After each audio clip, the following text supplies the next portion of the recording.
let's just start at the top of the pyramid, right? And just talk about, why do we even have metrics? Like, if we're going to get into, what are the metrics that matter? I think the first thing we need to talk about is really, why do they exist in the first place? What are we hoping that metrics will do for our business?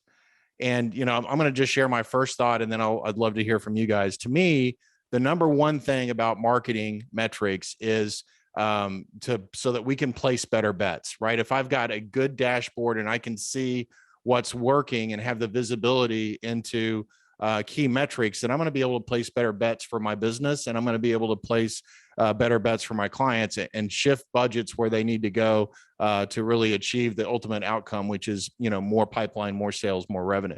What are other reasons why we have metrics in the first place? So in that same vein, I mean, we want to see what's working or not working, right? So sometimes we have an event that, or a campaign or whatever it is, that is consistently yields high results, but maybe some things have changed. Yeah. So what's working and not working? Yeah, that's good. That's good. And to me, that's kind of like optimizing performance too, isn't it, Amy? So we want to see what's working and what's not working, but also sometimes even the things that are working, how can we double down and optimize and tune it for more improvement? Are there any other reasons why we measure stuff?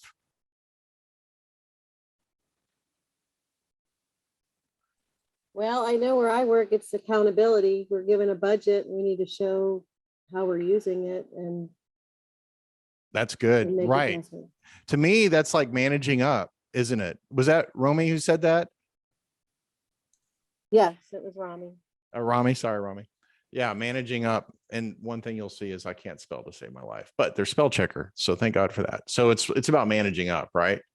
Making sure that we're showing leadership that the investments that we're making on behalf of the business are achieving the right objectives, helping them, validating if we need to go get more money, that things are working. And I know that's really hard, especially when it comes to digital today. And because there's so many metrics. I mean, that's one of the things that I was going to make sure to talk about today is, part of the problem is that we can measure everything. And just because we can doesn't mean that we should. So it's really trying to hone in on what are the right metrics that are going to really, move the company forward.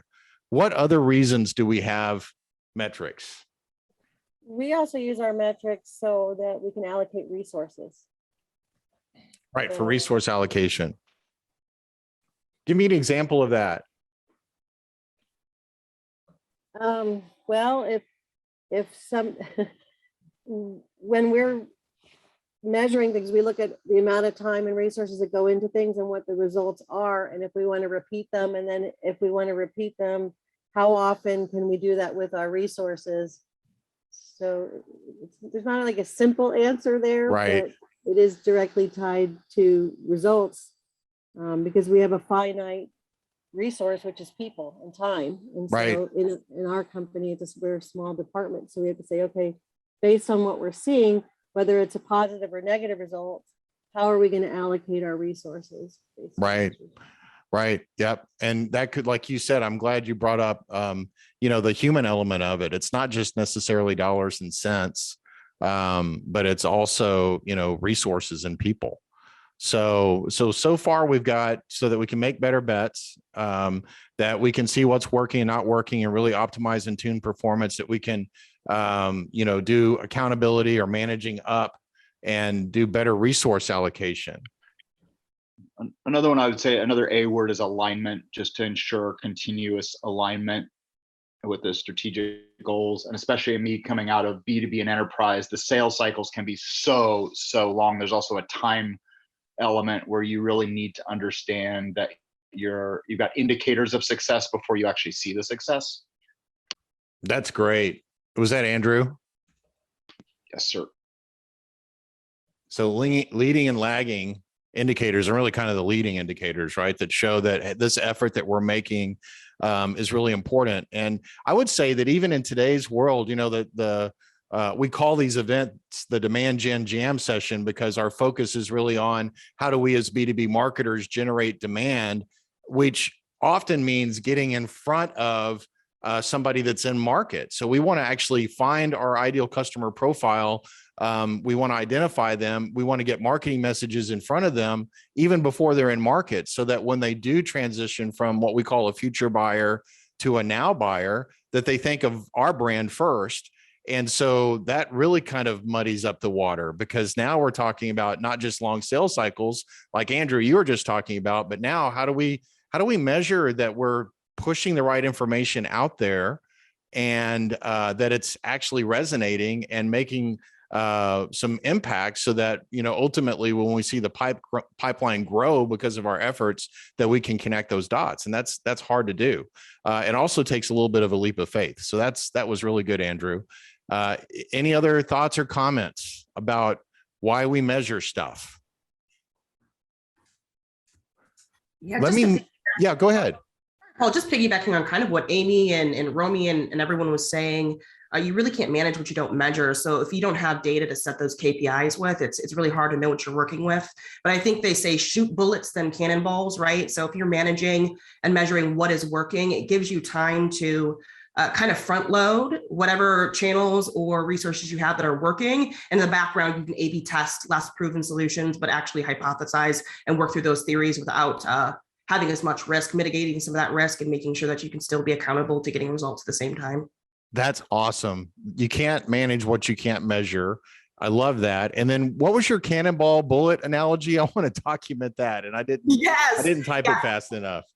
I actually learned it through an inbound marketing course. I think they say shoot bullets then cannonballs. So the small proven ideas that you have the data and the numbers to back up that you know are going to work, go forward with those. You have confidence in knowing that that strategy will work because you're managing it, but it also leaves room on the back end for you to do some A/B testing or testing in different theories or hypotheses that maybe you can't put all your eggs in one basket, but you'll be able to test those more if you have something working up front, and it gives you a little leadway to experiment in the back end.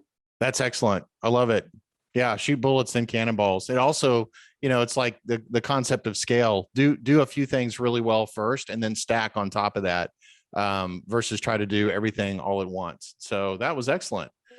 So let's move on to add one more. Yeah, go ahead, Amy. Oh, sorry. Yeah. I was just going to add one more thing, and it's kind of a softball, but I've learned that you accomplish what you write down. So there was a college class I took a very long time ago that says if you write something down, you're 95% more likely to actually hit that goal. And as I'm managing teams, I found that to be accurate. Even the things that I think are stretch goals that I kind of stick out there, I'm like, we're just going to put it there. We don't know if we're going to hit it or not. Like we look back and it's like, whoa, they actually hit it because it was written down. And so all the energy and focus goes to those areas. That's really good. And, that's to me, another thing is validate goal attainment. I feel like that we've kind of talked around that, but at the same time, if we have goals and we've written them down, metrics will help us show us if we're within those guardrails of where we're trying to go. So that's really good.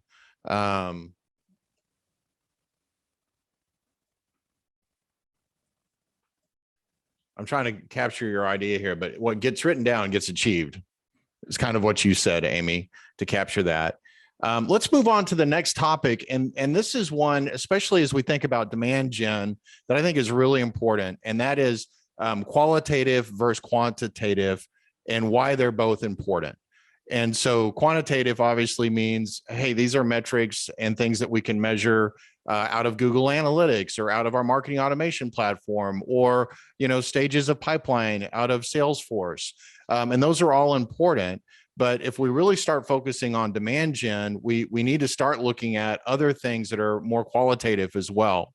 And so, for example, in my point of view, tracking is what helps us understand the demand that we're capturing in the marketplace, right? So even good demand generation motions ultimately need to capture demand, right? So demand generation is about getting in front of the buyer before they have a need, letting them know that you can solve this problem.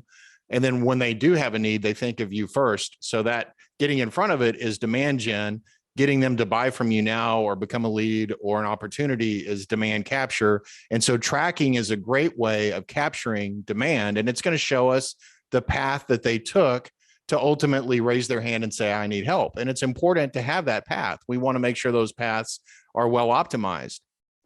The problem with tracking only is that you're not going to see really what created the interest in the first place. And I think that's where qualitative metrics can come into play. So if you want to try to measure captured demand or demand generated rather, there's ways you can do that. And we're big fans of self-reported attribution, where we can actually go and ask the buyer on really important conversion pages. So this wouldn't be a page where you're asking somebody to opt in for an ebook. I don't think that's a great idea in these days anymore anyways, but this is on your demo form or your conversion form to just simply ask them, hey, how did you hear about us? But not make that a drop down, literally have them type in their answer so that you can then start looking at the ways that people are finding you and understanding where did they really kind of have that aha moment that you might be the right solution for them. And so that's really hard to measure in terms of running a Google Analytics report, but it's really important if you're going to try to tune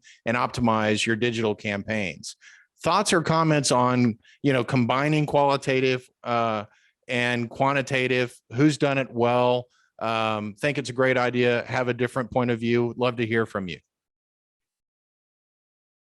Other examples of qualitative might be win-loss analysis too. So going back and looking at, I'm going to show y'all an example of that here in a little bit, but just going back and looking at the people that are buying from you, what did they do on your website that really made them kind of move through the funnel and get into your opportunity in the first place?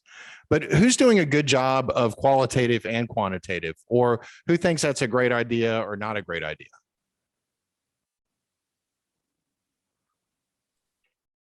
I think that capturing the data can sometimes tell you a sales cycle, so you can have reasonable expectations of your channel partners and sales team. So looking at when someone initially engages and becomes a prospect to when they become a sale. Right. Yeah. Obviously, we want to know when they become a prospect, what was that pathway in, which might have been, search or direct. But we also want to know what, created their interest to coming to you in the first place. And so to piggyback on what you're talking about, if somebody came to this demand gen jam session, or let me go a different path. Let's say somebody, and this just happened to us last month. Somebody had been following me on LinkedIn and seeing the stuff that I'm posting out on LinkedIn. And then they come to our website, they fill out a planning session request on our website or discovery meeting. And in that field, they put, I've been following Paul on LinkedIn. But when you look at our analytics, what our analytics shows is they got to us and they converted because of search. And the reason for that is the person, while the demand was created on LinkedIn because of posts that I was making on LinkedIn, analytics show that it came from search because they went to Google, they did a search for Vende Digital, clicked on our website, and then converted. That's why they're really both important, because we want to understand, hey, what was that pathway, but also what caused the interest. I love this. I think it's important to do this and make it as part of the integrated campaign. Just because we're at end of quarter, I've been looking at the data and how many touches. And what surprised me, at least on the side that I'm on right now, is people are researching ahead of time, and that's no secret. But what I've seen is it's about 5 touches before they'll engage with a sales rep. And so then those 5 touches, if you double click into them, it's a mix of things, which then become really interesting. It's video, it's an ebook, it's an event. Maybe they saw us on Tech Target. Maybe they went through a SEO campaign. But I think that data is important. It really is, because it gives you the full picture. And they're both important. And it's interesting that you said, all the multiple touches, because that's a great segue into this next just graphic that I wanted to share with you guys. I'm going to try to make this bigger. When you look at the conversions on our website, half of the conversions on our website happen through multi-touch. So only half of the conversions on our website came where the person did an action, landed on our website, and converted. And you'll see in a minute, I'm going to show you another example, but over 50% of the conversions on our website are more than one. And then it's like almost 40% are 3 or more.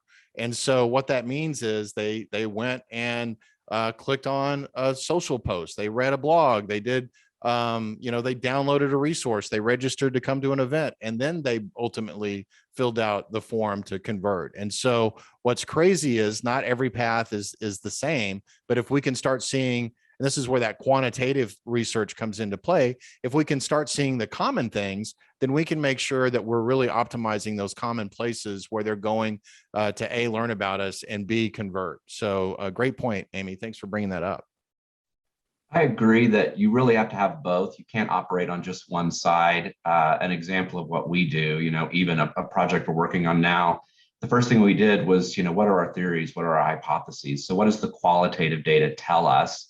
And then now we go to the quantitative data to see whether the data supports that or not. So if you just look at the quantitative data, you may not understand the picture that you're looking at.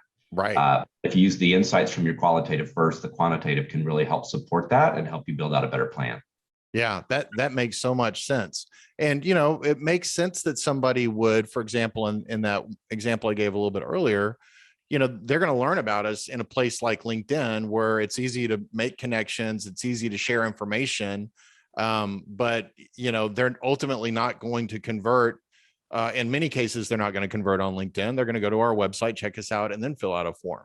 And so, and both are important. The qualitative is, hey, I bet I can connect with my audience on LinkedIn. I bet I can share information that makes their life better. But if I didn't have that field on my form that said, how did you hear about us? I wouldn't be able to connect those dots. So that's really helpful and a great point. Thanks for bringing that up. And I think the other point is, I'm speaking to the choir, right? But singing to the choir, but cognitive bias, you have to prevent that, right? And it's the meme that's gone around for the past 2 years of the World War II airplane with the bullet holes that came back and was analyzed. And they're like, well, how do we protect against the bullet holes? And then they're like, wait, hold on. Those are the planes that are coming back. We actually need to protect the other stuff on the planes that weren't coming back. So it's the same thing. Right. From this. That's a great point. Yeah. Excellent point. Excellent point. Great. Any other thoughts or comments on quantitative and qualitative, or we can move on and start talking about the actual metrics that we want to measure. So we've talked about why they're important. We've talked about the two different types of metrics, qualitative, quantitative. Now let's dig in and kind of get into, the ones that really do matter. And remember, there's, we can measure everything in digital these days. So we could literally list out a gazillion things here, but what I wanted to do is just hear from the group on things that they're finding really help them accomplish the goals that we want our metrics to accomplish for us, which is, just to kind of go back, we want to place better bets, right? We want to optimize and tune our campaigns. We want to measure up. We want to allocate resources the right way. So those are the things we're hoping metrics will do for us. So what of the things that we can measure kind of help us do those things? And I've got a laundry list here that I started. So like results by primary campaign. So understanding, hey, what was that campaign that we ran or channel that drove the lead? What's our cost per opportunity, cost per acquisition or CAC, return on investment or return on ad spend, closing rates, and landing page conversion forms. Notice that I do not have cost per lead in here or even cost per MQL because I feel like those are, and I'm really interested in getting feedback from the team here, but I really feel like those are not good indicators anymore because not all marketing qualified leads are the same. Somebody that comes in and attends an event might be different than somebody that opted into a resource. And so are there others that we should add to this list? Are there thoughts or comments about, whether we should measure market, cost per MQL, cost per lead, those types of things? And what other metrics are out there that we should measure? And if any of these acronyms don't make sense, just shout out. I'm happy to explain them. And there are no silly questions in this group.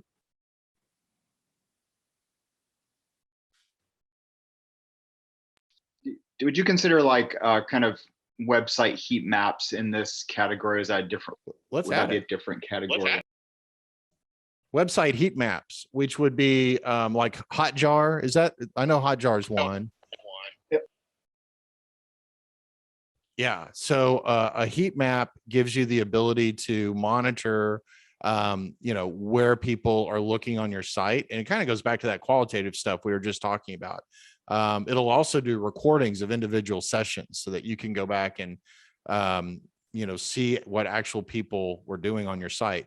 If you go back to last month's agenda, and I can even, when I send out the follow-up email, if you're interested, I had a link to Hotjar's website. I just, they're the ones I know. We were talking about improving UX last month. So I included a link to their site. But that's a great one. Hey, where are people looking? What are they clicking on? What's missing? Is there anything missing?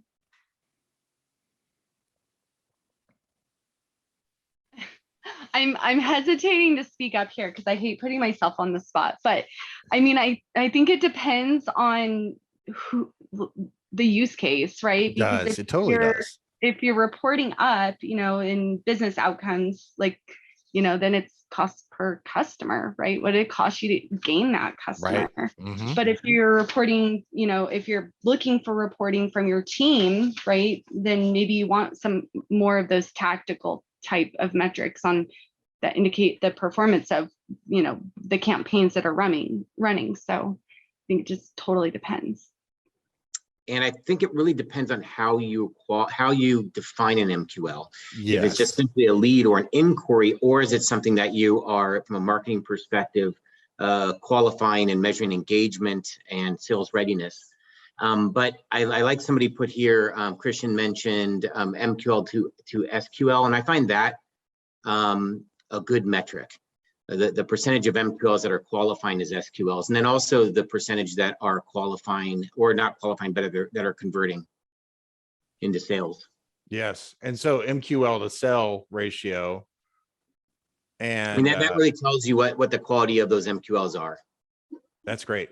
And I also like the comment before, and I wasn't sure who made that comment, but it really depends on the use case. And it also depends on your business. Every business is different. When we work with our clients, one of the first things we try to do is get to KPIs that matter for them, key performance indicators, and then build a dashboard that accomplishes those things. So, step one is always, what are we trying to accomplish here? What does winning look like? Then how do we build a dashboard that will accomplish that? And then where is that data going to come from so that we can populate it? And every client's different. Every use case is different. And then even, internally, if I'm using it to optimize performance, I'm going to look at different metrics than if I'm reporting up or managing up. So those are all great points. And, this pipeline velocity type stuff, which is what we're kind of talking about here, like what is an MQL? What is our MQL to SQL performance or conversion rate, and MQL to sell? Those are all, I think, really valid things to take a look at. Good stuff, guys. Anything else? Time. Oh, go I ahead. like to look at the time. Oh, I'm sorry. I like to look at the time. So how long are they reading? How long are they on there? The time, it's a leading indicator for me, at least. Right. And that could be, lots of things, like how long did it take them to go from opportunity to sale? And are there things we can do to speed that up? And then page performance type things, as you mentioned too, Amy. Let's jump down to what are some metrics that some people, i.e. our bosses, sometimes think are really important, but aren't? Or what are some metrics that you've find that that just turn out to be rabbit trails and that really aren't that important? What are some of those vanity metrics, things that we can measure, but really aren't very helpful? Total swag shipped. Yeah. And I'm sure you mean by that, Andrew, like, just making some numbers up to make it look good. Like, oh my gosh, I got to go meet with my boss and I got to throw something up there.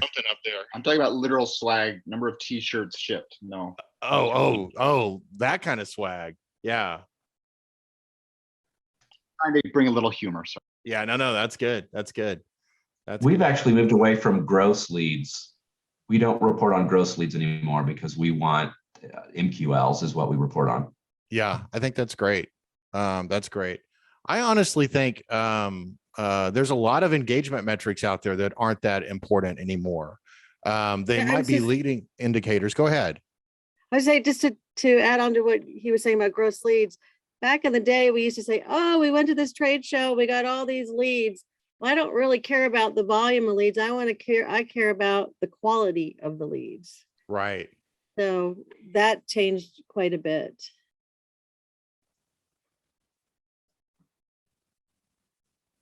I'm going to tag on to that also, though. Trade shows, I've never had a CEO that understands the ROI on a trade show. It's an awareness play. It's not a necessarily lead gen play. And Right. so how do you measure the amount of impressions you get, from a trade show and their effectiveness? I've had deals that converted 9 months after a trade show. So it's impossible to. Yeah, you to don't really measure it by how many badges you zapped with your little reader, right? That's not how you measure the effectiveness of it, for sure. One of the Paul, you ones that I mentioned was, one earlier.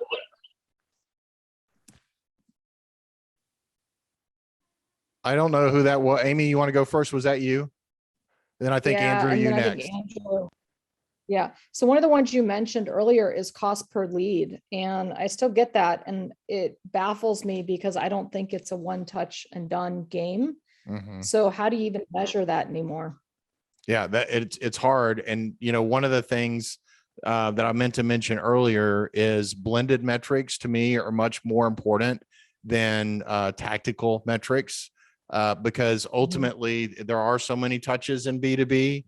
And some of the things that you do on the demand gen side, like promoting your blog content as social posts and then spending money to get that in front of your target audience. There's no direct response to that, but it's absolutely going to influence your direct response ultimately. And so you need to blend all those things together. So I'm glad you brought that up because that really is an important thing to note. And I'm going to make a note right here. In that same category, I do think engagement rate is important to track because we're trying to create demand. So we want to see a lot of engagement. So it could be a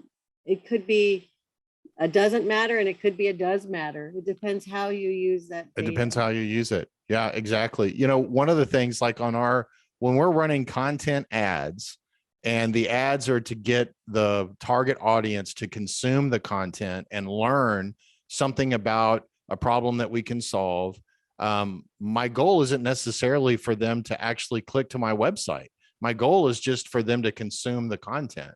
And so it's hard sometimes to build some metrics around that that makes sense. I mean, there are some indicators, but it's hard to really tell how strong they are. And I'm going to, in a best practices section that we'll get to in a minute, one of the things I like to do is make sure that that I have the LinkedIn Insights tag on and that we set up custom conversions so that I can see, if somebody sees an ad on day 1 and then they come to our website on day 45, if I've got the insights tag on my site, I can at least see that. So they didn't click on the ad at all, but they did come to my website after they saw the ad.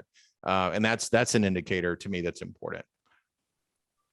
You know what, Paul, everything you and Amy and Andrew have said, I hate to step back a little bit, but for the metrics that matter, what I'm hearing a lot of people talk on are just those general actionable data sets, any kind of data set that gives us insight into the actions that people are making to help us choose and make further decisions. I think those all kind of fall into those actionable data sets that kind of give us more purview into what people are actually doing with our content. Yeah.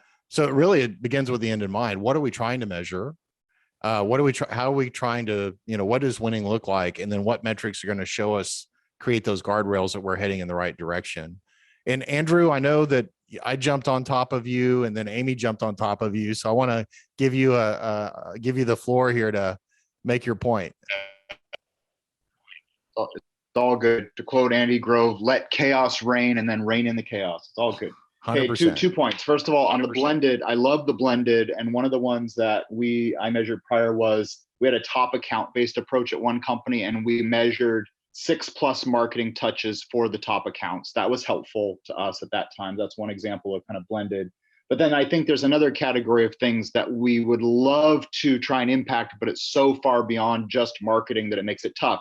So I was asked by one CEO to say, could marketing improve sales velocity? And I'm like, well, we can make a contribution to that, but that's not all on us. So I think there are also some metrics that are, it's not that they don't matter, but they're probably unrealistic for marketing alone to achieve. So how do you do That's excellent, Andrew. Yeah, 100%. And good points.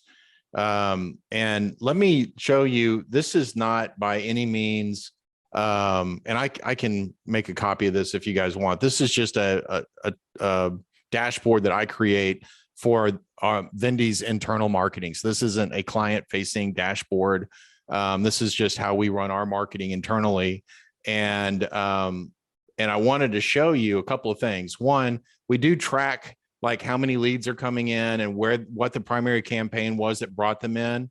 And then we do track the averages. So that helps us understand, who's above or below the average. And then the ones that really mattered to me the most are the ones that I've got kind of bolded out here, like cost per opportunity. And we talked about that. So I want to know what my overall cost per opportunity is. And I want to see what channels are driving those opportunities. I want to know what my cost per acquisition or CAC is. I want to know what my closing rate is. And then I want to know how much revenue and average deal size I'm getting out of the different channels. And then ultimately, when it comes to setting goals, I want to see these metrics down here where you see the blue call outs, those get better over time. So when I'm coming up with a goal for the year, I look at how our performance was last year and I go, what can we do to get our cost per acquisition down? Or what can we do to get our cost per opportunity down, or our average contract value up, or our return on ad spend up? The other thing that this helps with is you can see as campaigns, different types of tactics or channels start to wane. And I'll give you an example. Here's content syndication. We spent $4,300 over this period of time, which I think is, I think this is last year's data. So we spent $4,000 on content syndication, generated 194 leads and 114 MQLs, and then nothing after that, right? So we generated leads. They were firmographically the right kind of lead. They got into our system. They got nurture emails, et cetera. No opportunities came out of that. So for our business, that's a bet that I don't want to make anymore. I would rather push more of my money into LinkedIn, for example, where we got a lot of leads and a lot of action and a lot of sales last year. So this is just an example of the way that we try to monitor these things. I told you I was going to show you, what our conversion rates look like on our website, and you can see over half our conversions happened after the second website engagement. And over almost 40% happen on the third or later engagement. And somebody mentioned analyzing closed won. We do the same thing. So when we get a sale, we want to look at what different channels and things that they interact with on our website. And you can see, Amy, I think it was you that was talking about measuring this stuff, but on average, a person that becomes a client of ours touches 4 of the things on our website, whether it's an event or a resource, or actually filling out our our strategy session meeting.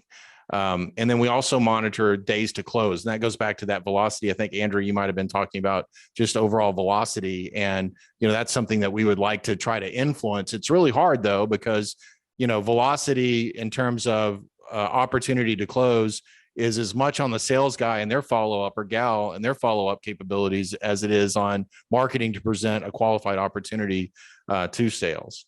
So if you guys are interested, I can get this out as a template. It's not, I pull the data from a lot of different sources, so it's not going to calculate a lot of things for you, but it might give you a way to think about that would be great. Your marketing. This is one tab I wanted to show you. So if you look, this tab is holistic. It's got everything. It's a blended view. And then if you look at by campaign, you can see that we spent last year $20,000 on campaigns designed to generate leads. And we generated some leads as a result of that.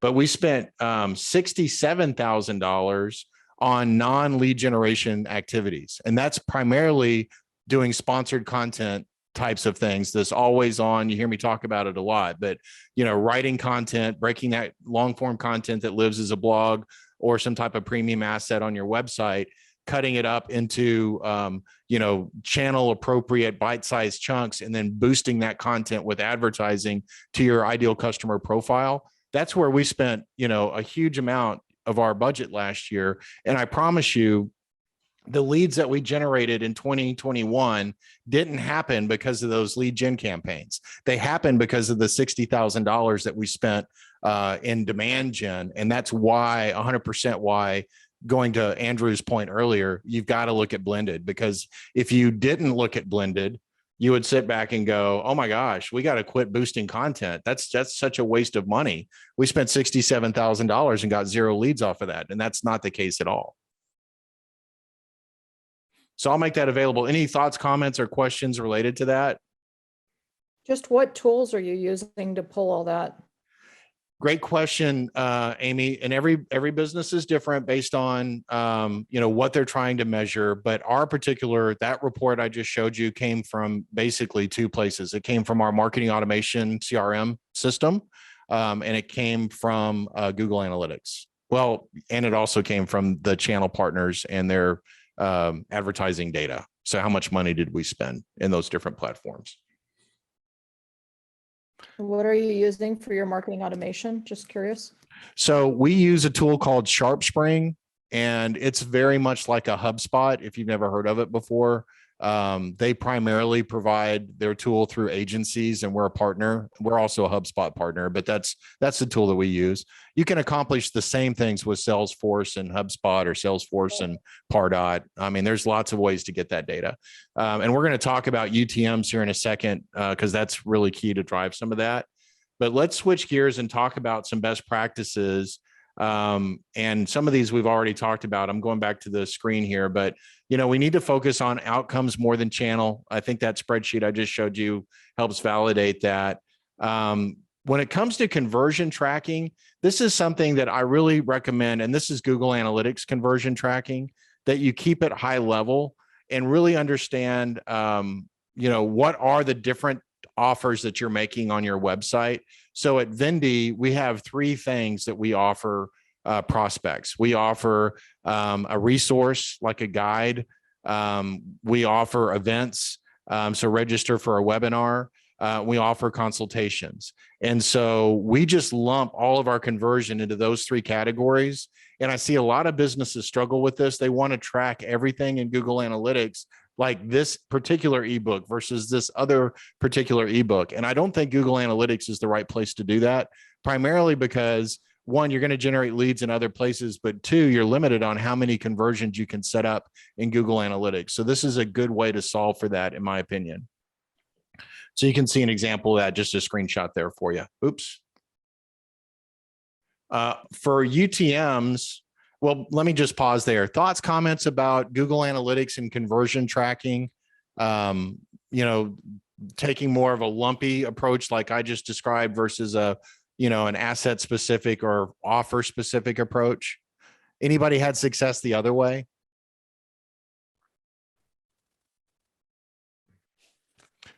When you say the other way, Paul, what do you mean? Well, let's say you've Sorry. got 3 ebooks and you want to track each ebook independently in Google Analytics. So in the way we do that, we lump those all as a resource. As you can see right here, you have resources as a conversion pillar, if you will, and then I've got events. So all of our webinars show up under one pillar, if you will. At the Google Analytics level, at this report, I'm not looking at what webinar performed better than others. I can get that through my marketing automation platform. Yep. And so when we start working with clients, they usually don't have any kind of like policy on how they set up conversions. And so, if they've had 10 different marketers in 10 different years working on their campaigns, there's going to be a gazillion different conversion elements established. And I just think, whatever it is you want to track, it goes back to somebody said earlier about, begin with the end in mind and really just make sure you're building the metrics to help you see, get the visibility that you're looking for. I'm going to move on to the next couple of things here. And again, just jump in if you have questions or comments, but UTMs, man, I cannot encourage you enough And I know there's other marketing folks that are like on the agency side that are probably on today's call, so that you guys can pipe in if you want. You've got to be consistent with your UTMs. You cannot track things effectively if you don't have a policy on what's going to show up. UTMs are the string that you add to an end of a URL that allows you to track things. It's what makes Google Analytics work. It's what makes your marketing automation and your CRM work, and to be able to run effective reports. And the problem is that if you don't have a policy, people are just going to make stuff up. And if they make stuff up, then you're not going to have high integrity with your data. So you need to take some time and think about, what's going to show up under source, or what's going to show up under medium or name or content. And I've given you kind of our recipe. When we work with clients, we like to put these things underneath when we're building the UTMs. For example, in our world, source means channel. So when we're building a UTM, source is going to be LinkedIn, source is going to be Google, YouTube, etc. Medium is the tactic. So as we're building out the UTM, tactic would be for Google pay-per-click or display, for example. For LinkedIn, it might be sponsored content. So source would be LinkedIn, medium would be sponsored. And then the name becomes, which is another UTM element, we believe should be offer. So what is the thing that you're offering that person in that ad? Is it a webinar? Is it an ebook? Is it content? Maybe it's just a blog. You're promoting a blog. Is it a demo? And then the last one that we use, and there's other UTM elements that you can tune to your liking, but the other one we use is content. And this is where we put recipes for A/B. So if we've got a version A or a version B, that's where we'll communicate that. The other thing you have to be really consistent on is caps and dashes, because Google Analytics will report a capital letter different than a lowercase letter. So if you do LinkedIn as a source and you've got a capital L and a capital I, and somebody comes in and does LinkedIn as source with a lowercase L and I, it's going to show up in Google as two different things. So any UTM nightmare stories or any amens that I can hear from the group that you got to get your UTMs right? Did I just go over everybody's head with that? If I did, let's talk, because you got to get this right if you're going to measure this stuff effectively. We do a lot of this in HubSpot, but we have some of it in GA too. And the only thing I'd say is, like, it requires very consistent, dedicated effort. You almost have to have full headcount dedicated to conversion optimization, digital marketing. They have to be in the numbers almost every day. And for some reason, stuff breaks all the time. Like, I don't know why, but it seems to be like every other week. I know Google makes a change that breaks your entire thing, and you're stuck if you have to catch it 3 months later. It's you're sort of lost. So yeah, 100%. By the way, let me just show you guys this in the resource section of the agenda. This is Google's UTM builder. It's the one we use. And it comes from Google. So we know that they're going to like it if we build the UTM using that builder. So if you just click the link, I'll just show it to y'all real quick. Everything that I just mentioned, you would actually just plug into these fields, and once you're done, it will spit out a UTM that you can copy and paste into your campaigns. So it's a great tool that helps keep that stuff consistent, but you have to have that policy to start with. All right, so I'm looking at the clock. We've got 6 minutes left. If this is your first time to attend a Demand Gen Jam session, you'll know we always shut down the meeting right at the top of the hour, just because we know everybody's busy. So I do want to make sure that we've got time to address any questions that might come up.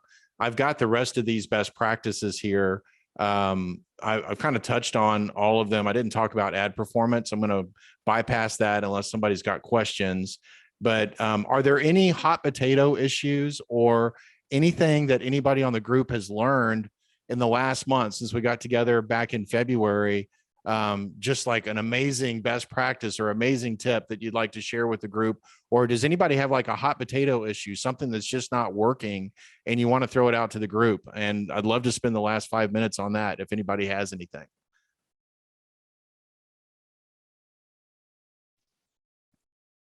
Not I'll so just say much one- anything that I want to talk with the group. If there's anyone who has BD as part of their team, I'd be interested in talking to you guys offline and seeing if I can steal some ideas from you. And was that Christian? Yeah. Yeah. So that's great. And that's exactly what this group's for. Let's stay connected in between the months. And, certainly if you have any questions or any ideas that you can help Christian with, just jump out and reach out to him on LinkedIn or with him directly. And if anything comes up in between now and April, let's use the Demand Gen group, the Demand Gen Jammers group, I should say, as a way to stay connected. And, I love to talk B2B digital. So if you want to jump on a one-on-one with me, happy to brainstorm with you on ideas that can make your campaigns run better. With that, is there anybody that learned something today about marketing metrics that matter? That was an aha moment or something where you're like, wow, man, that really makes me confident, excited, something I want to try. Anybody want to, what was the one takeaway that you're excited about from today?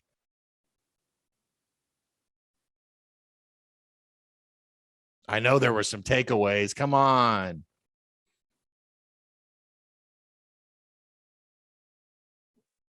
All of it, Paul, was good. I feel like I always talk, so I wanted to give other people a chance, but I like the entire process, to be honest.